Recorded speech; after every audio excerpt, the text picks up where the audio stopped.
नेपाल की इन बातों को जानकर आप हैरान रह जाओगे। एशिया का एक ऐसा खूबसूरत देश जहां के रीति रिवाज, खूबसूरत मंदिर, हिल स्टेशन और यहां की महिलाओं के बारे में जानकर आप यकीन नहीं कर पाओगे। तो चलिए आज हम आपको खूबसूरत देश नेपाल की सैर करवाते हैं। दोस्तों, नेपाल को साउथ एशिया का सबसे पुराना देश माना जाता है और इस देश का प्राचीन इतिहास यहाँ के काठमांडू की पवित्र भूमि से शुरू होता है। वैसे तो नेपाल पर बारी बारी से कई राजाओं ने शासन किया है, लेकिन यह मुल्क आज तक अभी किसी का गुलाम नहीं रहा। इसीलिए तो नेपाल का कोई स्वतंत्रता दिवस नहीं है। भले ही एक छोटा सा देश है जिसकी जनसंख्या सिर्फ 3 करोड़ के आसपास है, फिर भी यहाँ पर 130 से भी ज्यादा अलग अलग भाषाएं बोली जाती हैं। दोस्तों, नेपाल की राजधानी काठमांडू शहर है जो दुनिया के 10 सबसे लोकप्रिय शहरों में से एक है। इस शहर को 2000 साल से भी पुराना बताया जाता है, जो कई प्राचीन मंदिरों का घर भी है। यहाँ का हर एक हिस्सा हिंदू और बौद्ध मठों से भरा पड़ा है। नेपाल दुनिया का इकलौता हिंदू राष्ट्र है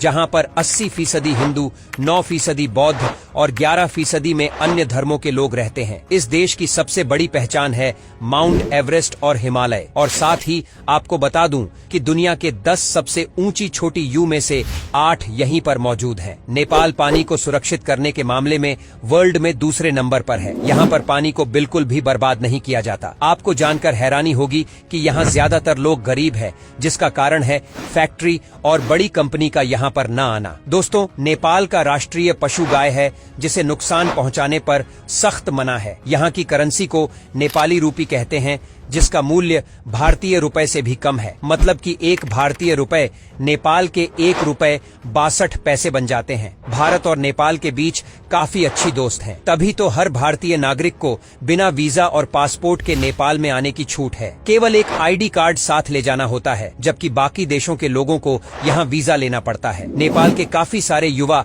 भारत में काम करने भी आते हैं। इसके अलावा इन्हें भारतीय सेना में भी शामिल किया जाता है। नेपाल के लोग एक दूसरे से मिलते समय हाय हेलो नहीं, बल्कि हाथ जोड़कर हमारी तरह नमस्ते करते हैं। दोस्तों, भगवान बुद्ध के प्रति लोगों में काफी श्रद्धा है और इनकी जन्मभूमि लुम्बिनी सांस्कृतिक है, जो नेपाल में ही है। अब आप सोच सकते हैं यह कितना शांति प्रिय देश होगा। यहाँ कभी धर्म या जाति के नाम पर कोई झगड़ा नहीं हुआ। नेपाल में टाइम जोन के मुताबिक नहीं, बल्कि माउंट एवरेस्ट के आधार पर चलता है। इसलिए यहाँ का टाइम दुनिया के समय से 45 मिनट पीछे रहता है। यहाँ के लोगों मोमोज खाना ज्यादा पसंद करते हैं। राजधानी काठमांडू में तो आपको जगह जगह मोमोज की दुकान देखने को मिलेगी। नेपाल अपने जंगली जानवरों, खतरनाक सड़कों और मुश्किल भरी उड़ान वाले एयरपोर्ट के लिए भी जाना जाता है, जिसका सबसे बड़ा उदाहरण है लुकला एयरपोर्ट। राजधानी काठमांडू के अलावा पोखरा शहर अपनी झीलों, शांत हवा, पक्षियों की आवाज के चलते पर्यटकों को आकर्षित करता है। झीलों के किनारे ऐसी खूबसूरती यहाँ देखने को मिलती है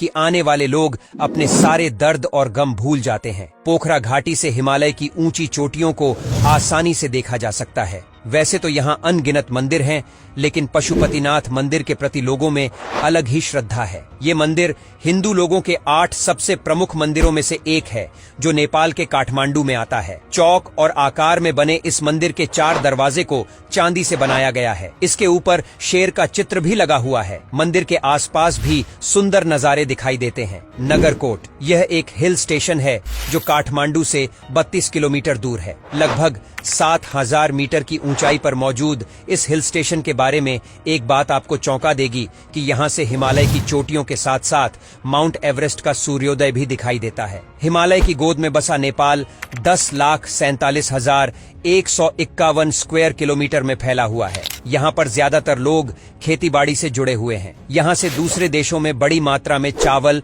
मक्का, गेहूं एक्सपोर्ट किया जाता है। नेपाल के लोग नेपाली भाषा में बात करते हुए आपको दिखेंगे। यहाँ पर महिलाओं की संख्या पुरुषों से काफी अधिक है। कुल आबादी में लगभग 65% महिलाएं हैं।